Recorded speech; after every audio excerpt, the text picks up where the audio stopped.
And we are live. What's going on, Clyve?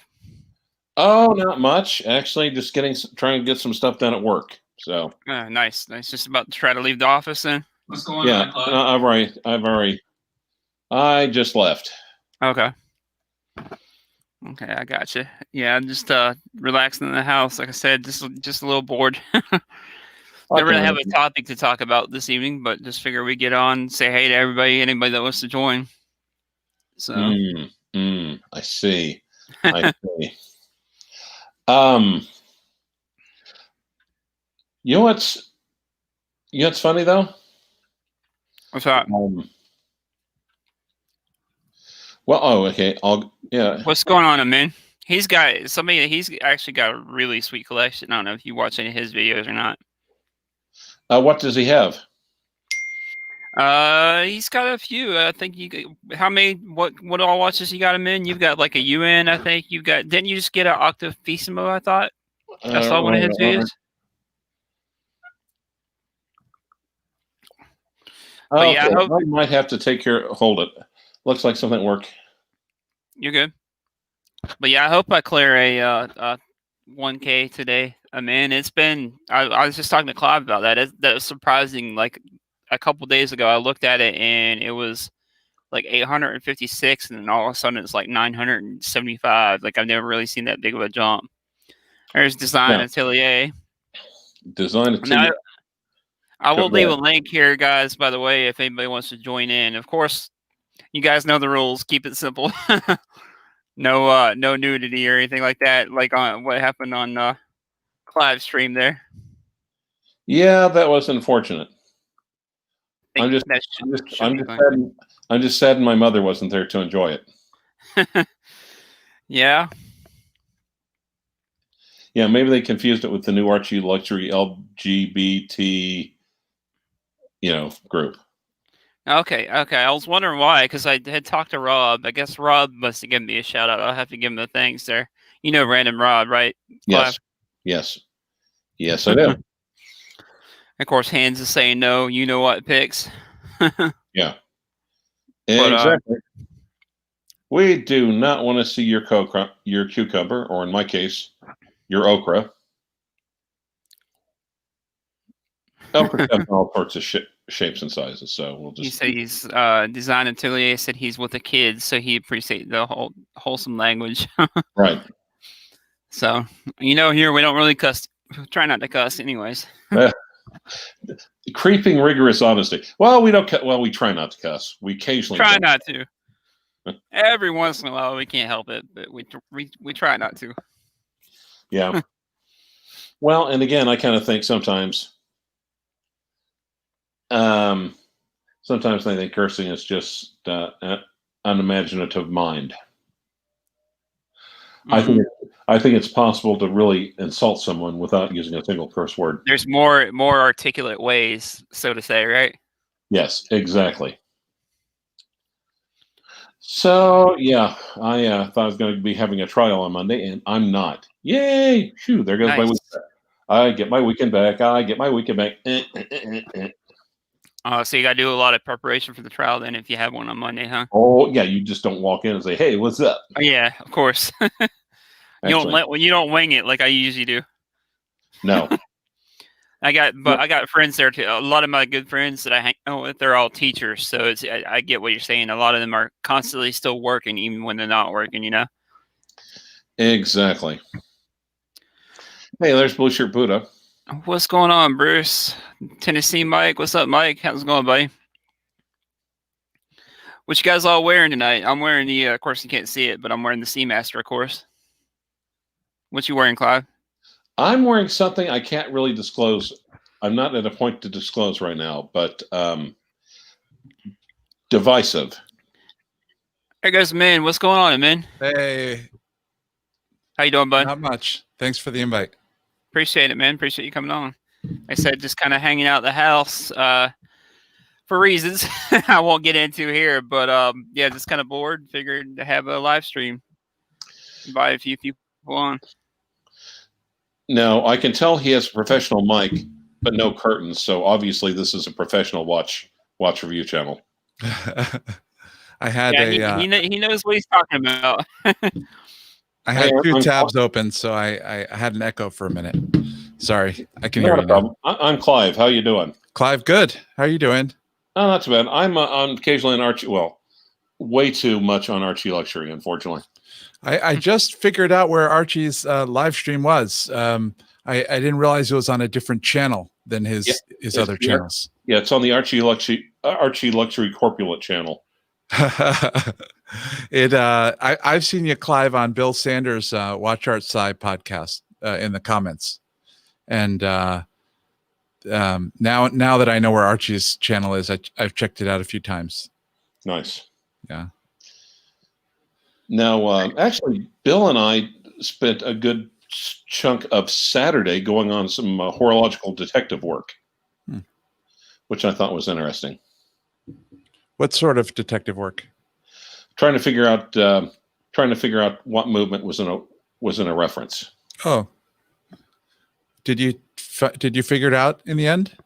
Yeah, actually, I beat into I got a lucky break on online research. I stumbled across it, so I think I beat him to the punch by like 5 minutes.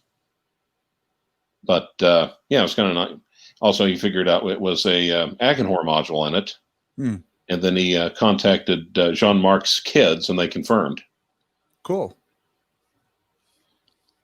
Yeah, I've found that a lot of these different companies are really responsive if you ask them. You know, I had a question about what the base movement was in one of my watches, and I reached out to Ulysse Nardin and to Ludwig Oxlin, who's from Oxen Jr. They both got back to me and answered it. And then I recently asked Parmigiani about whether one of their old references had engine turn guilloche or stamped. They got back to me. So it's really cool. A lot of these companies do let you know. Now, do you have any pieces from any of those brands or not? I have a Ulysse Nardin with a movement that was designed by Ludwig Oxlin. I reviewed a Parmigiani, and I'm very interested in someday picking up a Parmigiani, but I don't have one. Now, which one did you review? I reviewed one called the Kalpa Hebdomadaire. Hebdomadaire being French for 1 week. Yeah. That movement is awesome. The dial I didn't like as much. It was the XL version. I mean, I liked it, but so they make their first rectangular watch was called the Ionica. It was the predecessor to the Hebdomadaire. I really like that one.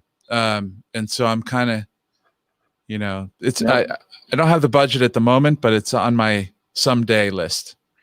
Now, the dial that you reviewed, what color was it? So the one I had, it was a sort of a beige. Most of their Kalpa XL Hebdomadaires are in precious metal. They made a few made a run in steel, and this was the beige, kind of stamped guilloche-like pattern version of the steel. Mine is the black one in steel. Oh, I like the black one better. Yeah, I do like the black one better. Yeah, that's awesome that you have that. That movement is incredible. The finishing on that movement, I think, is unparalleled in unless you go way, way, way up in the price, category. Well, they're certainly not cheap, but I think they've gotten a lot more expensive lately, even on the resale market. Is yours steel or gold? Steel. Steel, yeah. They're not cheap, and they have gone up on the resale market, but for the finishing that you get, I mean, there's not much that has those. It has 8 sharp interior angles executed by hand. What else has that? Like, nobody has that. No. Yeah. And I think there's at least, God, it's been a while. You're going to make me run to the bank and pull it out, the watch. But there's at least 4 or 5 different dial depths in the dial. And it's just, Yeah. Yeah, I love that movement, and if I can find the right one with that movement someday, love to get it. And for those of you guys that don't know, by the way, Amin has a review channel where he reviews all kind of watches. It's got a great channel, guys. If you don't already, go over and like and subscribe over there. Thanks, Chris. Appreciate it. The funny part is that, of course, mine was lovingly pre-owned. Mm. But as it turned out, the former owner was the chief financial officer of probably the largest Saudi international group. So if that I think that kind of tells you the type of people that buy Parmigiani Floriers knew. Yeah, I think. Now you just got an Octafismo, right? I did. I'm wearing it right now. Yeah, if I can get it on. Yeah. Nice. Now, okay, come on, hold it up to the camera. Okay, Chris, pit him on, make him bigger. Let me, seriously. Try to do this a little better. Am I? Chris. Yeah. Pit him to the forefront. I want to see the freaking watch. Oh, sorry. I'm trying to figure out how do I do that. I can't really get a good focus on it anyway for some reason. Wait. Now, that's better. Okay, now I think there should be like a little. No, you took everyone off except yourself. No, that's better. All right, that's there, yeah. Better. Yes. There you go. That blue dial is killer. Yeah, nice. I don't know if I can show the movement here, but. Now, how does it wear? Do you even like feel it on the wrist at all? You do, because this one, so the one they have, I tried on a bunch of their Octo Finissimo models, and the ones in titanium you can barely feel, but this one being in steel, it feels like a bracelet, but it's got some decent. You see how thin it is, right? Yes. It feels like a big bracelet, but it has a little heft because it's in steel. Because the whole thing's in steel. Now, I'm not up to date on those. That is an in-house movement, right? It is, yeah. It's totally in-house. For a little while, it was the thinnest current production model automatic in-house. It's got so it's very thin. They made it a little thicker for this one because they made it 100 meters water resistant with a screw-down crown, which required them making it a touch thicker, but it's still very thin. And for a movement this thin, it's got a 60-hour power reserve, which is uncommon. I would say it's probably still the thinnest automatic movement in 100-meter or more water resistant case, I believe. Definitely with that power reserve. Nice. Now, doesn't Bulgari and Piaget kind of have an unofficial contest of making thin movements? Yeah, they keep out thinning one another on the definitely. Yeah. So Bulgari had the thinnest current production automatic until Piaget beat them out. But Bulgari still has the thinnest, I think they have the thinnest chronograph GMT, the thinnest automatic tourbillon. Still very, very. That's part of their thing, is to go for ultra thin. That watch has always fascinated me. I've just never had any come across my path. I'd say it's definitely not one you see in the wild a lot, like Rolex or common like that. Yeah, I the guys on my live stream have been. We have a kind of a back chat in WhatsApp, and they really have sort of been talking it up and got me interested. So I have them to thank for this. And I went to the boutique planning to try. I like the black one better online, and was going to try it on and see how it wore, and then probably order it online because it's less expensive. But then the blue one they had just really blew me away in person. Nice. Yeah. Nice. How come on you guys right now, and also on Clyve's on the Archie stream, how come it's always these talking icons instead of seeing your faces? Well, Okay, as for the Archie stream, would you want to show your face on an Archie stream? Yeah, it depends. It Come depends on. on the night. You see me talking like I had Yeah, I have Ross you. Galen on.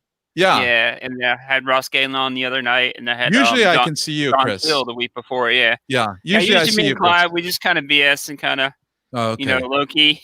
Gotcha. Because on the Archie stream, you can see Archie, but then Bruce and Clyve are usually just the talking icons. My icon also does something else in the Archie stream, but we won't discuss that.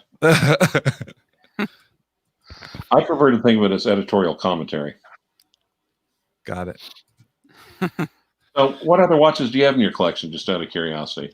I mean, I have kind of a bunch. I guess so.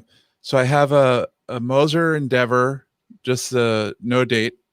Central or small seconds? Central. Okay.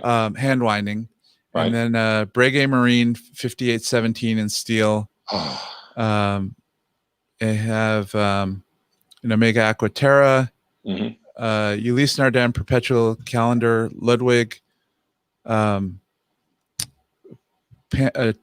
Panerai PAM 176, Date Just, in 36 millimeters, a Gerard Perigo World Timer in steel. I think I'm gonna forget some things. Gorilla, Flying Hours. I'd love to see that. It's I just got an Instagram about 2 weeks ago, and I've pretty much shown all of them at least once. It's if you don't mind me plugging it, it's Amin Reviews Official. It's AMIN and then Reviews Official, and most of my watches are there. Yeah, I saw that picture the other day. That was pretty sick piece. I got a chance to look at the RS model a while back, the white down. I don't know if you know that one. Which one is that? The Gorilla, I believe it's the RS, like the Camaro model. Oh yeah, and they're actually pretty I like interesting. their watches. And yeah, it's like a wild card kind of watch. It's not like one you wear every day, but it's still one cool to have. The one I really want to pick up is the Golf, the limited edition Golf version, but they're probably hard to find. Yeah. With the Gulf colors, the racing colors. Really nice. Yeah. Yeah. I sent my Gorilla to Bruce Williams. He just did a video on it recently. I saw that. It's funny, the comments, they hated it. Yeah. They were all like, why would you ever spend that money on that watch? But it's not, I don't think anybody would buy it as like their main one watch or something like that. Definitely not. Well, Definitely I don't know. I mean, to quote the recently deceased matriarch of my family, Great Aunt Juan's, affectionately known as Aunt Dude, God rest her soul. I'm free, white, and over 21, and boy, you ain't paying my rent. It's a good comment. Sorry for your loss, but sorry, Clyve. Yeah, that's a. Oh, Aunt Dude was awesome. Actually, she was my great aunt. If that tells you how old she was. Okay. So I've noticed. Okay, now. How do you make the decisions you do as a collector? What kind of philosophies do you have or that you aspire to? Me, Clyve? Yes. Okay. I try to have a lot of diversity.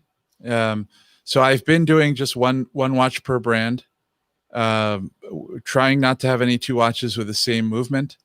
Trying to have a variety of designs, colors, complications, materials, and then trying to pick things that are off the beaten path, things that are maybe that if I'm seeing another watch enthusiast or hobbyist, that I'm more likely to be showing them something they haven't seen before. So the two that really aren't that way in my collection were gifts. So that or at least the Date Just was a gift. But most of the ones I'm picking for myself, I'm trying to pick things that are, less frequently chosen. I don't, stick to that rigidly. Like, I got an Aquaterra. That's, it's certainly a lot of people choose that watch, but I liked it a lot. I liked it on rubber. And what color dial?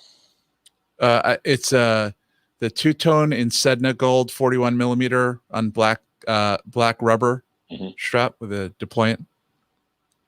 So, I've got. How about you? What's your approach strategy? And Chris, what's your approach? Of course, you know my thing's always been kind of close to what Clyve was saying. I kind of like to buy what I love what I buy. Don't buy to try to impress people. I mean, yeah, I like a lot of the same watches that a lot of the same guys like, but at the same time, like I'm happy with my Seamaster and my Zen 104, and if I didn't get anything else, I'd be happy with that and the G-Shock. Well, and I'll come across a watch. It's just like, do I like it? Do I really like it? Would I wear it? Can I afford it? And most importantly, will this infuriate Archie Luxury? I'm glad somebody in Archie's orbit is picking watches that infuriate him. You know, I've been tempted sometimes to send in for a collection review with Archie just to watch him kind of get worked up and blast my choices. Hans is asking, do you have any VC in your collection? That's my ultimate grail watch is the simple 3-hander, the blue dial, the overseas. If I got that one, that would probably I'd probably I would still be in watches, but I'd probably stop my collection there. I sadly I don't. I love the Traditionelle, the Patrimony Traditionelle. It's a very basic 3-hander dress watch, and I tried it on at a local AD about a month ago, and I really love that watch, but it's pretty pricey. What I like about VC is like the famous athletes, rappers, and all that. They haven't found VC yet, so they're not talking about it like they talk about Patek and AP. And you could go out in public and wear it. People wouldn't even know you're wearing a $16,000-$17,000 watch or more. And you can get them. Right, you can find them in stock or close to in stock. Not the one you're talking about is not easy in stock, but it's achievable. It's not like trying to go get a Aquanaut travel time or something. Yeah. I've always liked Vacheron. I haven't had the opportunity to get one at this point. What about you, Clyve? You got a VC, don't you, Clyve? I've got the Holy Trinity. Wow, nice. Which Vacheron do you have? I've got the 3-hander overseas version, generation 1. Nice. And it's kind of a nice eggshell or a crew, and I bought that because I loved it. I'm a sucker for a pretty dial. Yeah, me too. And simple, elegant. I love the colors on it. Now the the offshore Navy themes is my AP. Cool.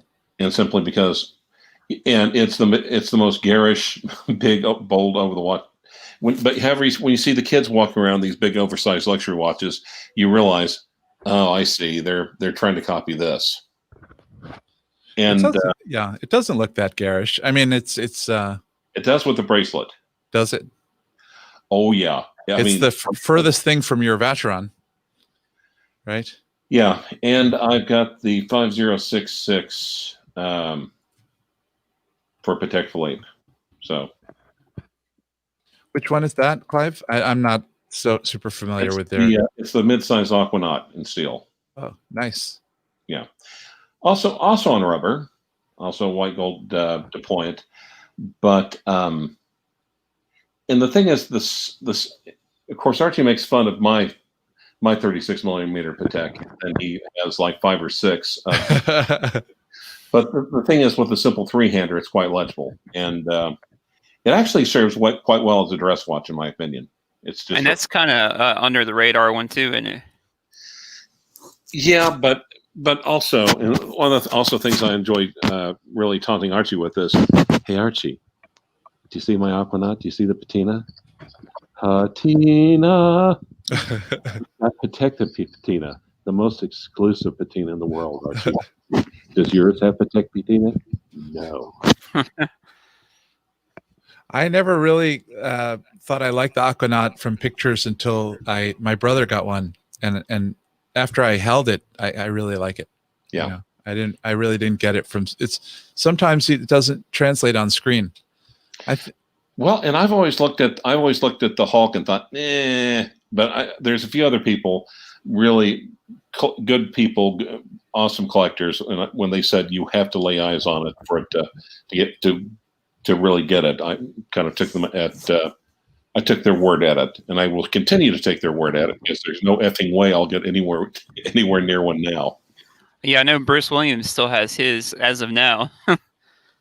It gets probably more and more tempting to flip as the prices go up and up and up. One of the guys on my stream, Marcus G, got a FP Journe Chronomet Blue for retail a long time ago, and it's his favorite watch, and I think he can't imagine parting with it. But I think there's probably some point, right, where it goes so high that you have to start having second thoughts. Yeah, you're thinking, maybe can I pay off my house with it? Right, exactly. Yeah. Or there's just some crazy, like insane watches you can get if you're gonna trade. And also, besides the gain, they're also on the other hand, if you desperately love the watch, it doesn't matter what it does. Yeah. So it has to have both. You've fallen out of love with it, or it's no longer the apple of your eye, or you moved on, or you're eyeing the next acquisition down the road. Right. Or you're paying off your house. Well, it's interesting. Literally, we can just get a watch and we're already looking for the next one. It's just like a watch collector is like walking down the aisle, and he's on the way down, he's kind of checking the bridesmaids out. That's true. A lot of times they haven't even arrived yet, and you're already trying to buy something. This is true. Like I said, with the VC, even once I get the VC, I'd probably still be looking at other pieces. It just never ends. Yeah, the one Bruce just mentioned in the chat is gorgeous too. They've got some real stunners. The Historiques 1942 triple calendar. Yeah. I have to take a look at that one. But I think right now the important thing is if there's anything that really, really has your attention, and it's within your price range. This sounds like horrible advice for any other thing for any other hobby except the watch hobby, but you should probably get it. I literally think everything is going up and up and up and gone and gone.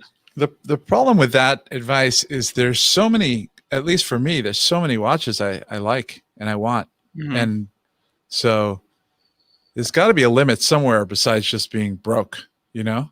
You got to draw the line somewhere. That's usually the most effective limit. Being broke? Yeah. Yeah, I try to see where it might cause stress to my wife, because she always says you should get it. But I'm trying to figure out where the line is where it doesn't actually cause her stress that she's not talking about. And not wanting to get too really philosophical, but I think the question that a lot of us skimp on or gloss over when we start out is simply, what kind of watch collector am I? What watches really interest me? What do I really like? Yeah, Chris brought up something interesting and earlier, which is not letting other people's opinions matter as much. And I think that's ultimately impossible, at least for me, and probably for most people. Like it's a good goal to aspire to. But even if we don't care what, most people on the street think, or even what our Facebook group thinks, there's somebody who we care about, like our 3 watch friends or whoever it may be, it's tough to peel that one away to really, achieve enlightenment and just purely pay attention to your own. Well, yes and no. Voice. I think it's possible for like other people to happen across something. Look and see what everyone else is. It's almost letting someone else do the scouting for you, but not buying it solely based upon hype. And see Definitely. Where I've been fortunate, like with the channel, like I've seen. I don't know if you followed me over the last couple of years. Like I've had in like Blancpain and everything else in between. So it's kind of helped me form like what I like to wear, what I don't like to wear. And like I said, like I feel like I would be happy like right now, even if I didn't get anything else over the Seamaster, the Zen 104, and the little G-Shock I got. Like that would be the perfect trail for me. I mean, I'm definitely going to be buying more. Don't get me wrong. I'm actually still looking at rebuying. I missed a Super Ocean Heritage 2 that I had. Yeah, I actually missed that one, believe it or not. So I'll probably end up rebuying that. Maybe I'm going too philosophical, but let's say with the Zin and the Omega that you have, though, you still want other people to appreciate them, right? Definitely. Well, okay, but there's two ways of doing that. Do you want the watch that everyone already knows that you've already got? I mean, knows what it is? Right. Or do you want the watch where you can tell people what it is? Yeah, I definitely understand what you're saying, Clyve, about hype, and I like to avoid where I can hyped watches for a couple of reasons. One being that you get to show people some things that maybe they haven't seen, and that's interesting. And another is that it's more cost effective, right? I mean, there's a price for getting the hyped watch, right? If you want the most the hottest Rolexes, the hottest Pateks, you're paying way over retail for those things. Whereas if you buy something that is at the tail end of its curve, right? Something that was hyped a few years ago, not even that many years ago, you can often buy them, especially pre-owned, for way lower than the original price. I think your Breguet probably would be a great example of that. Yeah, I traded. I mean, I bought so it's just quick story, but a few years ago, I walked into a Rolex AD, kind of in my early part of my getting into watch collecting. And they had the Batman, Hulk, sub in black sub date in steel, a Smurf. All of it was on the shelf in stock, selling for retail. And I bought. Is this a fever dream or? No, this is real. I think this is 4 years ago. All right. About 4 years ago in Boston, Long's Jewelers in Burlington. I bought the ceramic sub date, the one that just expired, just got replaced, and ended up not really loving it too much. Had it for about 3 years, and then traded it in for the Breguet and cash my way, quite a bit of cash my way. And so it just, to your point, right? Because the Breguet retail is significantly higher than the steel sub date. But if you trade the hyped watch for the not hyped watch, you do get some money back, and sometimes you get a watch you like better. Well, if you follow the herd, you're going to be doing nothing but eating dust and smelling shite. This is true. Yeah. I mean, some people, I guess, enjoy that. Not the shite, but the herd, right? Well, they'll be stepping in it. Hans was asking, which watch gets the most wrist time? What about you, Amin, for your collection? For me, I'm really not sure. Probably outside of work, probably the Moser. And inside of work, probably Aquaterra. Okay. What about you, Clyve? Oh, by the way, what metal do you have? Is your Moser? It's rose gold. Yeah, I've got the Mayu, but small seconds. I think later on it became redone as the Endeavor in rose gold, and that is such a fantastic watch.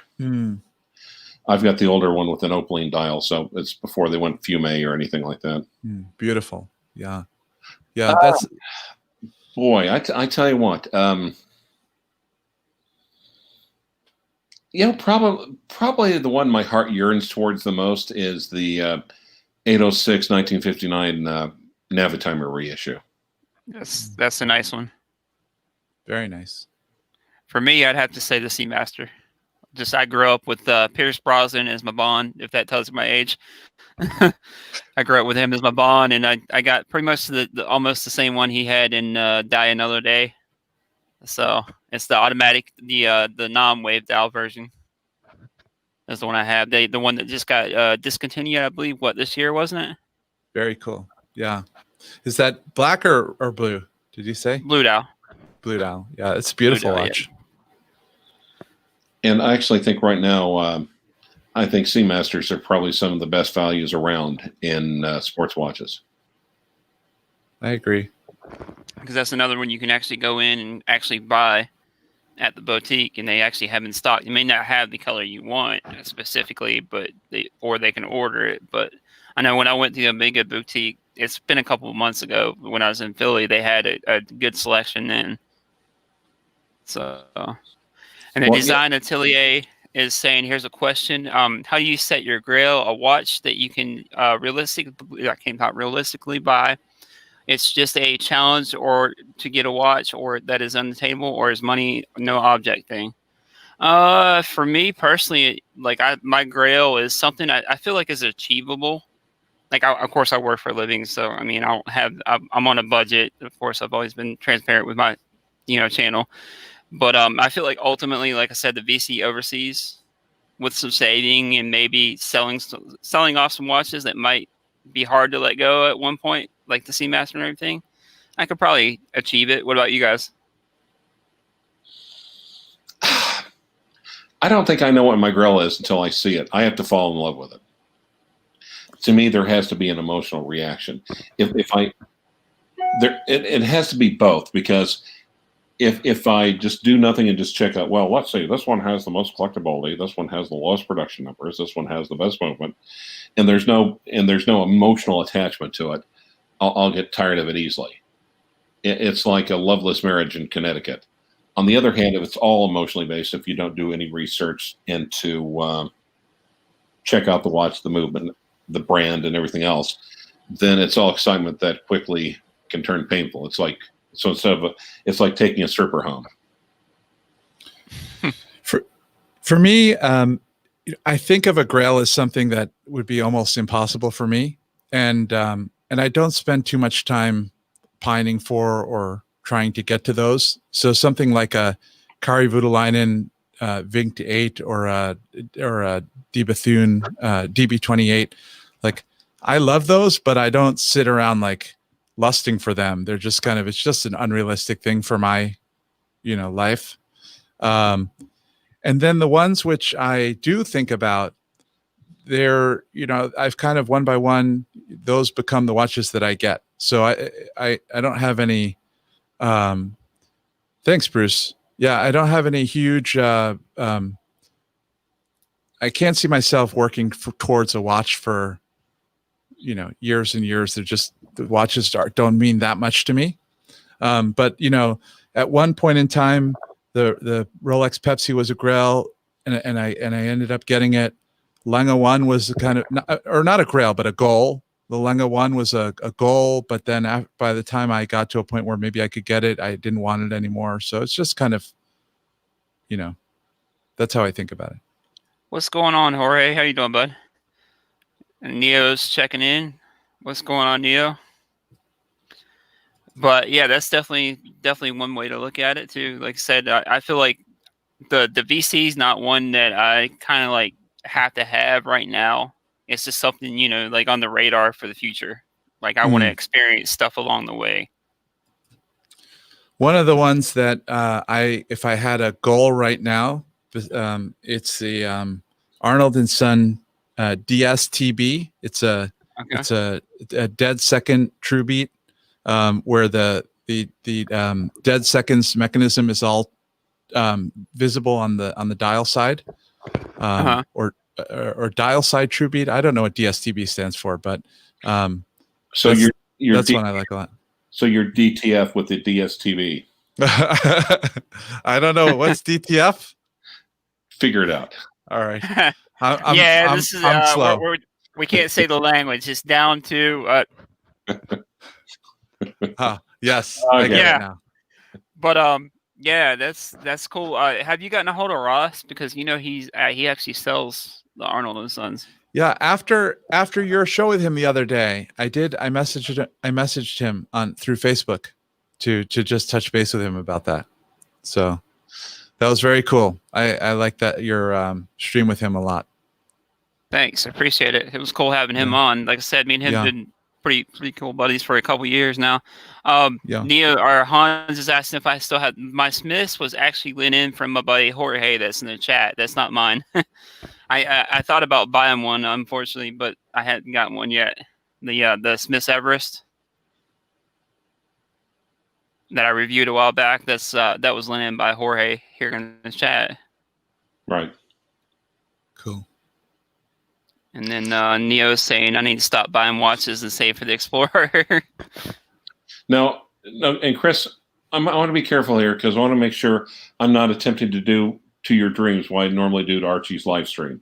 And also, don't worry, I haven't really adequately hydrated right now. But to me, I mean, and I'm not downplaying the Explorer. I'm not. But isn't the Explorer basically the new sub-date? It's the Rolex that most people can get. It's the most Rolex. It's ubiquitous. Maybe might be a good term for it. See, I like it just because, like I mentioned before, it's just kind of like under the radar kind of Rolex. It's just like my Omega. Like you won't know like it's a Rolex unless you see the Rolex on the dial. Like it doesn't shout out at you. Like no offense, you're Pepsi. I mean, like everybody knows that's a Rolex Pepsi, but they don't know it's a Rolex Explorer unless they, you know what I mean. I traded it away, so no offense taken. Not that I would, but anyway. Yeah, but you know what I'm saying. Like the Pepsi, you can spot it like a mile away, whereas the Explorer is just kind of like a little more subtle.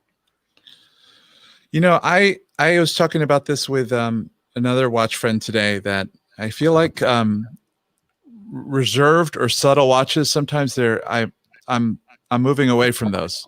Like I understand what's cool about something being under the radar, but I feel like I want a little more pizzazz. Yeah.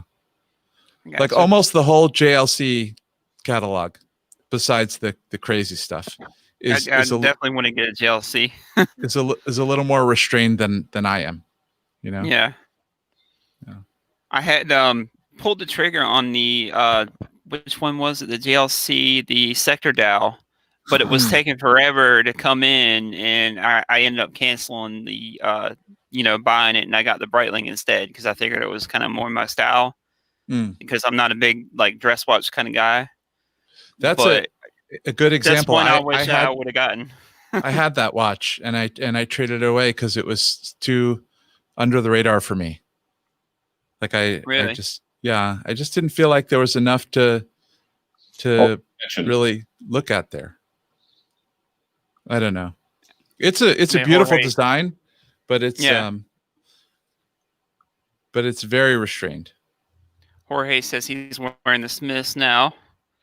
Nice. And then Hans is saying this is a great watch. Got Neo saying Archie. Yeah, I think he's saying I'm not gonna say what Neo is saying. But look here in a second. Jorge's saying thanks on. Say what, Clyve?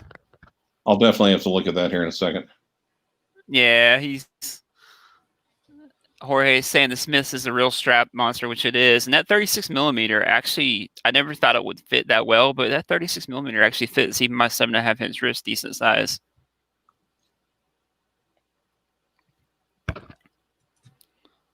And then, so which JLC are you looking at? Or you said the JLCs are too reserved for you, I mean.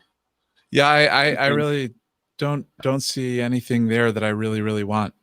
Really?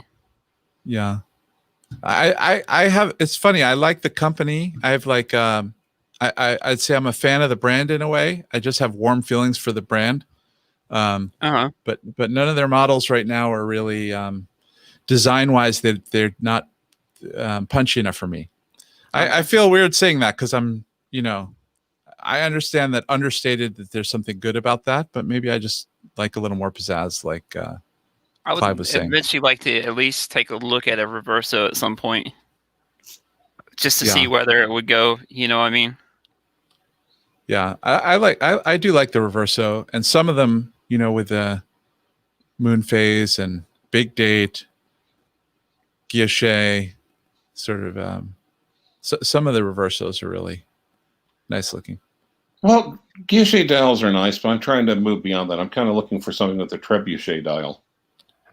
Trebuchet is what, an enamel on guilloche? No, kidding. Just kidding. It's a medieval catapult. Oh. There's some word for that, enamel over guilloche. I was looking at it on a website. I can't remember what it was now. And people are like, "Oh, it has a linen dial." It's like, I'm more of a fan of the later Stalin dial.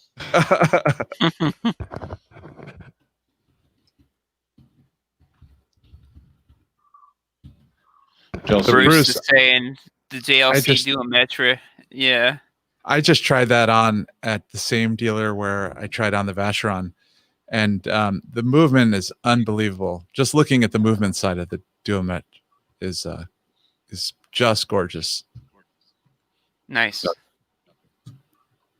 That's a good example of how JLC. This is something Marcus Marcus G points out sometimes, is that their finishing, they just have very different levels of finishing. Like on the master control sector dial that you're talking about, Chris, it's it's machine finished, it's basic, it's nice looking, like they do a nice looking machine finished movement, but the Duomet is all hand finished, and it's just looks incredible. It's a whole different thing. Delray watch, no relation of mine, but Federico on Delray watch has a JLC Duomet right now for a great price. Nice. They usually have fairly. I've looked on their website every once in a while. They usually have fairly decent prices. They do. They really do. And that's a good example of not buying the hyped watch too, because if you look at the price on Delray for that watch compared to the Hulk or something, it's they're obviously very different watches. You're not going to buy a Duomet as your diver, but that's one of the best value for money watches right now, probably, is the Duomet. Nice. But yeah, we're getting in close on an hour here, guys. I guess you guys want to call it a night? Sure. Anytime. I'm up for whatever.com. All right. Appreciate it, Clyve. Thanks a million for hopping on, man. Having me in. Have a great conversation, guys. Thanks, everybody, for coming on in the chat, guys. Appreciate you guys joining in. We'll see everybody later. Good night.